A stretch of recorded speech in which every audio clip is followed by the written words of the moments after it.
Hey everybody, welcome to Coffee with Carrie. I'm Carrie Sheffield, and we are here with Jared Meyer. He's a fellow with the Manhattan Institute for Policy Research. Welcome, Jared. Hey, thanks for having me, Carrie. So we are going to talk about your book today, Uber Positive. Why did you write the book, and what kind of response have you gotten so far?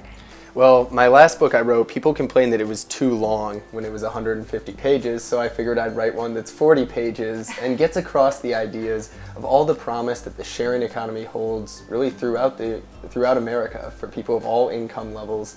And I looked at just Uber in New York City as one case study because it's a perfect example of one company that promotes opportunity for a lot of people. Yet you have these villains with Mayor Bill de Blasio and the taxi lobby trying to keep out innovation. So I thought it was a perfect story to tell in a nice short 40-page, I guess you could call it a book. And then it could show the promise of the sharing economy throughout the rest of the economy. So you talk about millennials in this book, and just in general, millennials, they like Uber, they like the sharing economy. Talk a little bit more about that as far as why young people are attracted to the sharing economy.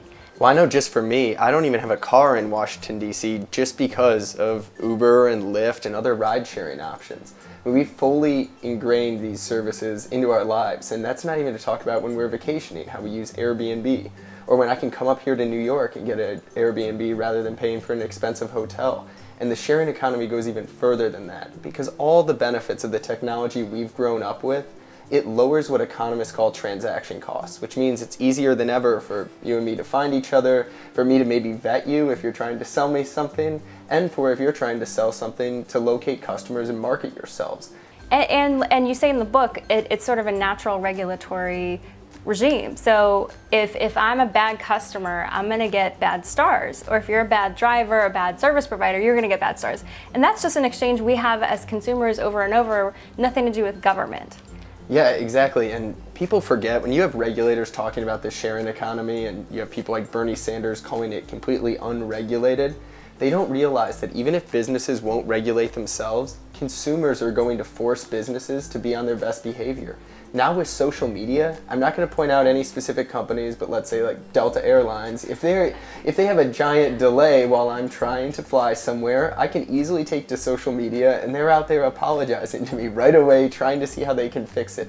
That's something that would have never happened before the rise of all the consumer empowerment we've seen from social media. I mean, companies view a negative review almost worse than a bad report from a regulator now. And you mentioned Bernie Sanders. Talk a little bit more about his view of Uber and the sharing economy and other politicians we've seen this election cycle. Well, Bernie's easy because he told Bloomberg, I'm not a fan of Uber, you can quote me on that. So I'll just continue to quote him on that. Yeah, but what's really surprising is you never see him at his rallies with all the millennials out there chanting Bernie's name. You never see him come up and say, you know what, I need to take away all of your Ubers because it's bad for you and bad for workers and bad for the economy. He knows his audience. He knows that if he starts attacking Uber and the sharing economy too hard, he would lose the millennial support that drove his campaign. Well, I know Marco Rubio in his book that he wrote, his biography recently, he talked about Uber and he talked about how he was a professor in Florida and talked about Uber and how the government can get in the way of that. And he said that quickly turned his students to be pro-free market very quickly. But I don't see Republicans like Donald Trump or otherwise taking advantage of this entry point that you're talking about. Why do you think they're not? It's a good question because Donald Trump, you would think with everything he talks about in his speeches without a teleprompter, he would just happen to say the word sharing economy. But he's never done it. He has not brought up the sharing economy once. And I think, if anything, this is an opportunity for him to show that he can stand up for innovation and entrepreneurship.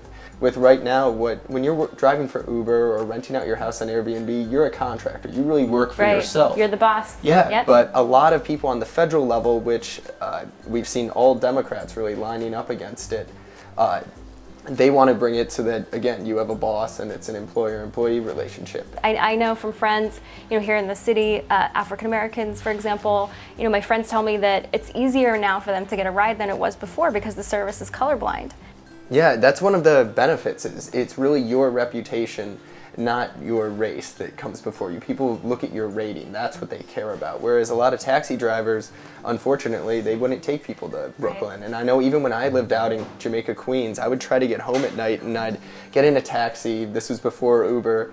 And I'd say I want to go there, and they say, well, we're just not going to take you out to Queens. I don't do that trip. But one of the benefits that we've seen in Manhattan especially is that as the service grew, Uber actually moved away from Manhattan. It grew much faster in low-income, outer borough neighborhoods than it did in rich Manhattan, where you already have the yellow taxis. So everyone knows how difficult it was to get a taxi out in the outer boroughs. Now it's easy to get an Uber, and this really extends transportation options that were desperately needed.